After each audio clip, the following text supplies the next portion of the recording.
आप सब जो हैं आपने एक ही बात कही है, इंग्लिश। पहली समस्या क्या है, आपको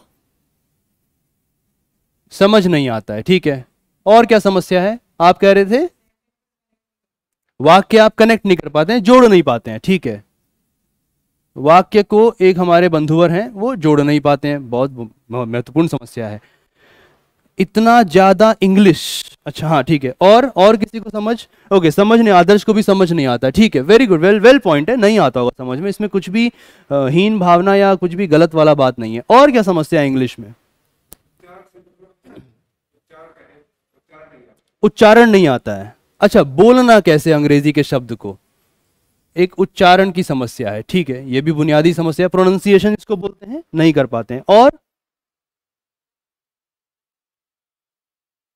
अच्छा, इसको थोड़ा और ओपन कर दें, ये वाला जो है समझना वाला, हाँ कर दें, ठीक है। मुझे समस्या की होम्योपैथी कभी कभी अप्लाई कर देना चाहिए रियल लाइफ में भी, है, समस्या की जड़ तक पहुंचना है। अच्छा, मान लीजिए मैं आपसे पूछूं क्या क्या समझ नहीं आता है। पहला, क्या आपको शब्द समझ नहीं आते हैं, यस और नो, शब्द समझ नहीं आते हैं, ठीक है। तो इसका उत्तर क्या है, डिक्शनरी। किस किस के पास है हिंदी से इंग्लिश डिक्शनरी या इंग्लिश से हिंदी डिक्शनरी, ठीक है, ओके। दूसरा, यदि इसी में अब जोड़ते चलते हैं ना, समस्या का निवारण करते चलना है ना, it's like a deductive reasoning. अच्छा, शब्द का चयन, जब मान लीजिए आप लिख रहे हैं तो कौन से शब्द का चयन करें, क्या इसमें समस्या होती है, यस और नो, ठीक है। इसका निवारण क्या है, वोकैबुलरी को बढ़ाना, यस और नो, यही होगा। अच्छा ठीक है, इसी समस्या को एक और पहलू दे देते हैं, जो वो पूरा वाक्य बनता है वो वाक्य उसी रूप में क्यों बना, ये आप समझ पाते हैं, यस और नो, नहीं समझ पाते हैं। देखो आप ही की समस्या बता रहा हूं ना, जैसे मान लीजिए आप लोग बैठे हैं बाहर, मान लीजिए एग्जाम्पल देते हैं, बारिश हो रही है, ठीक है, मान लीजिए लिख देते हैं कि बारिश हो रही है, ये मान लीजिए लिखा हुआ है। अब इसका अर्थ बताइए मुझे, इसका अर्थ क्या हुआ, हिंदी में लिखा हुआ है ये, बारिश हो रही है, क्या अर्थ हुआ इसका, वही उसी पे आ रहा हूं, वर्ब एंड प्रपोजिशन पे। हाँ, हिंदी में अर्थ क्या हुआ, ये तो एक वाक्य है ना, बारिश हो रही है, इसका अर्थ क्या हुआ, एक इन्होंने बताया कि अभी बारिश चल रही है, मतलब कैसे, पैदल की गाड़ी में, ऐसे ऐसे या ऐसे ऐसे ऐसे ऐसे, मतलब अभी ये कार्य अभी हो रहा है, क्रिया भी हो रहा है, ये घटना अभी चल रहा है, ठीक है, यानी ये अभी हो रहा है इस टाइम ना। सो इसमें एक टाइम आपको पता लग गया, राइट, समय पता लग गया। चलिए और क्या समझ आया, अच्छा क्या हो रहा है, बारिश हो रही है, यानी आपको पता लग गया कि रेन है, रेन हो रहा है, ठीक है, यानी अभी अभी बारिश हो रही है, हाँ बारिश हो रही है। तो एक आपको पता लगा कि क्या हो रहा है, और दूसरा आपको पता लगा कि कब हो रहा है, राइट। अच्छा ये बताइए, अगर आपको इसे ही थोड़ा और एक्सप्लेन करना हो तो क्या आप ये कहेंगे कि इस समय बारिश हो रही है, बस आप ध्यान रखिएगा, इसी से आपको अंग्रेजी समझनी है। अंग्रेजी समझने के लिए ये जो आपने दूसरा बताया कि वाक्य और फिर अंत में उच्चारण पे आते हैं, ये जो सारे के सारे पहलू है ना, अंग्रेजी एक भाषा है। देखिए आज के जमाने में कोई भी अभिमन्यु नहीं होता है कि वो सीधा कुछ विद्या सीख के आए, है ना, वो महान लोग ही होते हैं जो सीख के आते हैं। आप सब लोगों को अब बाद में सीखना है, ठीक है।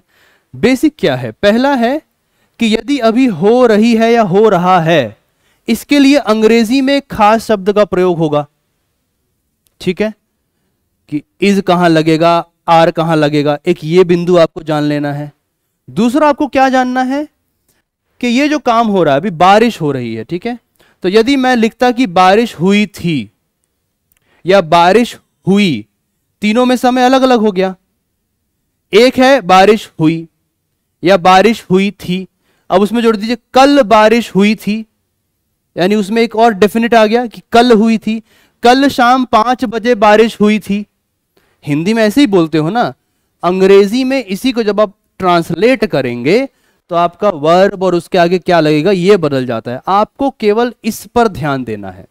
मसलन ये रेन है, अभी हो रही है तो इट इज रेनिंग, ठीक है, हुई थी इट रेन्ड, ठीक है। ऐसे समझो अंग्रेजी को। अंग्रेजी को अगर आप बहुत बड़ा मॉन्स्टर बना देंगे ना, एक बर्डन, तो आप कभी उसको एंजॉय नहीं कर पाएंगे। अब आता है आपका कि इसको वाक्य कैसे जोड़ें और ये कैसे करें। बहुत ही सरलता से ध्यान रखिएगा, छोटे वाक्य लिखना शुरू कीजिए। क्या लिखेंगे? छोटे वाक्य। शुरुआत जो होती है ना वो छोटे से ही होती है। वो पुराने बात पढ़ी है, बूंद बूंद से घड़ा भरता है। It starts with a single drop, ठीक है। कहां पे एस लगेगा, कहां एस नहीं लगेगा, छोटा वाक्य क्या होता है। और हर वाक्य में 2 से 3 बातें ध्यान रखिएगा। एक होता है किसी भी वाक्य का सब्जेक्ट, जिसको बोलते हैं, मतलब जिस बारे में वाक्य है मूल रूप से, बहुत ही बुनियाद। दूसरा होता है प्रेडिकेट, जो उसके बारे में थोड़ी और बातें आपको बता दे। जैसे Shiv is looking at the board, ठीक है। तो सब्जेक्ट कौन हुआ इसमें, किसके बारे में वाक्य है? फटाफट बताइए। मैंने एक वाक्य बोला है, Shiv is looking at the board. क्या, कौन हुआ सब्जेक्ट? शिव हुआ। अच्छा, शिव क्या कर रहा है? बोर्ड को देख रहा है। ये क्या हो गया? प्रेडिकेट, ठीक है। अब सिंपल, तो सब्जेक्ट कहां आया? आगे आया कि पीछे आया? आगे आया। यानी जिसके बारे में वाक्य है वो वाक्य में कहां आएगा? आगे आएगा। और फिर उसका बखान करने वाली चीजें कहां आएंगी? उसके पिछलग्गू होंगी, ठीक है। अब इसमें और चीजें जुड़ जाएंगी। Shiv is sincerely looking at the board. अब भी शिव क्या कर रहा है? बोर्ड देख रहा है, लेकिन अब कैसे देख रहा है? सिंसियरली देख रहा है। Shiv is yawning while looking at the board. अब भी शिव क्या कर रहा है? बोर्ड देख रहा है, ठीक है, लेकिन कैसे देख रहा है? यॉर्निंग क्या होता है? पता नहीं क्या पढ़ा रहे हैं कुछ ऐसे करते हुए जो है शिव बोर्ड को देख रहा है। वो पता है बोले जा रहे हैं, समझ नहीं आ रहा क्या बोल रहे हैं, ठीक है। तो अंग्रेजी जो है उसको ऐसे करना है। अब एक समस्या आपकी आती है, उच्चारण, प्रोनाउंसिएशन, ठीक है। इसको भी कई लोग बोलते हैं प्रोनाउंसिएशन, ठीक है, बट प्रोनाउंसिएशन, ठीक है। या आपका ब्रोशियो जो होता है, ब्रोक्योर को ब्रोशियो बोल लेते हैं। ये समस्या ऐसी है कि आपका टीचर भी इससे ग्रस्त है। क्यों? क्योंकि अंग्रेजी मेरी, मूल रूप से यदि मैं बात करूं तो मेरी मातृभाषा नहीं है, और हिंदी हम लोग को सिखाई नहीं जाती ढंग से। तो हम क्या हैं, इधर भी नहीं हुए और इधर भी नहीं हुए, हम बीच में ऐसे होते हैं, है ना। इंग्लिश भी इधर और हिंदी भी से बीच में खड़े हैं। But and it is a big but, आप इस चीज को सीख सकते हैं। एक बड़ा अच्छा आपको मैं उदाहरण देता, किस किस के फोन में मतलब 4G नेट कनेक्शन है या 3G नेट कनेक्शन है? आजकल क्या चल रहा है, 4G की 3G? 4G चल रहा है। क्या होता है जी इसमें? अच्छा, मुझे तो पता ही नहीं, तो जनरेशन होता है। क्या होता है जनरेशन? अब देखो, ये देखो, ये मेरे से पर्यायवाची खेल रहा है ना। डाटा की स्पीड होती है जनरेशन। तो इसमें जनरेशन क्या होता है? देखिए, यूपीएससी पूछता है आपकी रुचि की विविधता, और जो तकनीकी नए नए हो रहे हैं ना विकास, उसके बारे में जानकारी आपके पास होनी चाहिए। तो वहां जाकर ना बेटा कुछ मत करो, अभी जिंदगी में अगर आईएएस बनना है ना, तो सबसे पहले आसपास जो चीजें हैं उसको समझ लो। ये क्या है, फोन क्या होता है, ये जनरेशन क्या होता है, व्हाट इज डेटा, ये सारे बुनियादी प्रश्न जिसको आप कभी भी तवज्जो नहीं देते हैं। मेरा आपको एक सविनय निवेदन है प्रिय साथियों कि आप उसको तवज्जो देना शुरू कर दें। तो बेसिकली आपके फोन में नेट है, ठीक है, गूगल है गूगले ना, गूगले नहीं, गूगल है, ठीक है। आपको जिस भी शब्द का प्रोनाउंसिएशन जानना है, चुपचाप उस शब्द को लिखिए और आगे लिखिए प्रोनाउंसिएशन। और जानते हैं, आपकी भलाई के लिए बड़ा अच्छा काम किया है इस मशीन ने। उसमें स्लो मोशन का भी एक टिक होता है, मतलब क्लिक कर दोगे ना तो वो धीरे बोलेगा। जैसे कि ब्रोशियर है ना, वो आपको सिखाएगा। मान लीजिए ये शब्द है ना, ये आपको मिलता है, आप कभी भी जाते हैं काउंसलिंग लेने ना, तो ये शब्द आपको मिलता है। तो पता है क्या करेगा गूगल इसको डिवाइड करेगा, ठीक है, ऐसे। फिर इसको कैसे बोलना है? ब्रोशियर, है ना, ब्रोशियर। वो जल्दी हो गया। फिर स्लो बोलो, ठीक है, तो आप बोलेंगे भाई स्लो बोलो, तो वो स्लो करेगा आपके लिए। तो प्रोनाउंसिएशन की जो समस्या है ये आप तकनीक का प्रयोग करके बहुत अच्छे से समझ सकते हैं। क्यों तकनीक कह रहा हूं? डिक्शनरी में भी इस चीज को लिखा जाता था, डाला जाता था, लेकिन एक प्रॉब्लम थी, डिक्शनरी पढ़ना नहीं सिखाया गया बच्चों को। ये मतलब हमारे शिक्षा व्यवस्था की कमी है, मैं भी इसी का भोगी हूं, है ना। डिक्शनरी पढ़ा कैसे जाता है, उस शब्द को कैसे बोला जाता है, उच्चारण क्या होता है, ये बहुत अच्छे से नहीं सिखाया गया। यहाँ तक कि हिंदी में भी नहीं सिखाया जाता है। वो आप धीरे धीरे समय के साथ सीखते हैं कि क्या मैं इस शब्द का उच्चारण सही कर रहा हूँ या नहीं कर रहा हूँ। और जब आप अपने वॉइस को रिकॉर्ड करेंगे ना, और रिकॉर्ड करने के बाद जब आप सुनेंगे थोड़ा धीरे धीरे स्लो मोशन में, तब आपको सही में समझ आएगा कि आपकी हिंदी भी बहुत खराब है ना।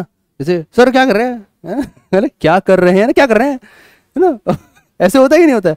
और भाई क्या कर रहा है, और भाई क्या कर रहे हो, आपका कहाँ जा रहा है ना, ऐसे बोल देते हैं लोग। तो आपका हिंदी भी उतना ही दुरुस्त है जितनी दुरुस्त अंग्रेजी है। दोनों में आपको पद्म भूषण मिल जाना चाहिए, परंतु दुर्भाग्य है कि कोई देने वाला नहीं है। ठीक है, तो ये आपकी अंग्रेजी की समस्या जो है ऐसे सॉल्व हो जाएगी। और यदि आप ईमानदारी से इसे करते हैं, अखबार के माध्यम से पढ़ना शुरू करते हैं। किस किस के घर में छोटे छोटे नन्हे मुन्ने भाई बहन हैं? कौन कौन सी क्लास में वो बच्चे? छठी, सातवीं, पांचवी हैं? हाँ, मेरी किताब दे दो, ऐसे बोलते हैं छोटे छोटे छोटे हैं। उनकी जो किताब है ना, उसको उठा लीजिए और उसमें से आप 10th वगैरह धीरे धीरे पढ़ना शुरू कीजिए। क्यों क्यों मैं कह रहा हूँ, उनकी किताब से आपको बहुत अच्छा अंडरस्टैंडिंग मिलेगा। जब वो किताब खत्म हो, साथ में आप अखबार पढ़ रहे हो, तब आप जाइए मार्टिन ह्यूमिंग साहब किताब पे, जहां से आपको एक और बुनियादी लेवल एक्स्ट्रा मिल जाएगा। और अंग्रेजी आपसे कोई बहुत ज़्यादा ले दे के, यदि मैं ईमानदारी से आपको बताऊं, मेरा लेखन जो है वो अंग्रेजी में ही होता है। मैं जिस जगत से हूं उसे अकादमिक जगत बोलते हैं, जहां पर अंग्रेजी का एक बोलबाला है, इसमें कोई दो राय नहीं है। लेकिन ले देकर आप आपके उम्र की यदि मैं बात करूं, कुल मिला के जीवन में अगले 5 से 10 सालों तक आप ज़्यादा से ज़्यादा केवल 500 अंग्रेजी के शब्दों का प्रयोग करेंगे, उससे ज़्यादा नहीं करेंगे। उन्हीं 500 में आपकी दुनिया है। अब क्या वो 500 शब्द बड़े, मतलब बहुत ज़्यादा संख्या है क्या 500 शब्द? तुम्हें आईएएस बनना है, 500 शब्द तो आपके ऐसे फिंगर टिप्स पे होना चाहिए। इसीलिए जो एडिटोरियल्स हैं अखबारों के, उस एक एक एडिटोरियल में अभी आप आज से शुरू करें तो आपको हर एडिटोरियल में लगभग 30 से 40 वर्ड मिलेंगे। पहला एडिटोरियल फर्स्ट वर्ड से लास्ट वर्ड तक पढ़ने में आपको शायद 1.5 घंटा भी लग जाए, लेकिन आप ये पाएंगे 1 महीने बाद कि वही शब्द बार बार बार बार रिपीट होते हैं। ठीक है, इस चीज को ध्यान रखिएगा।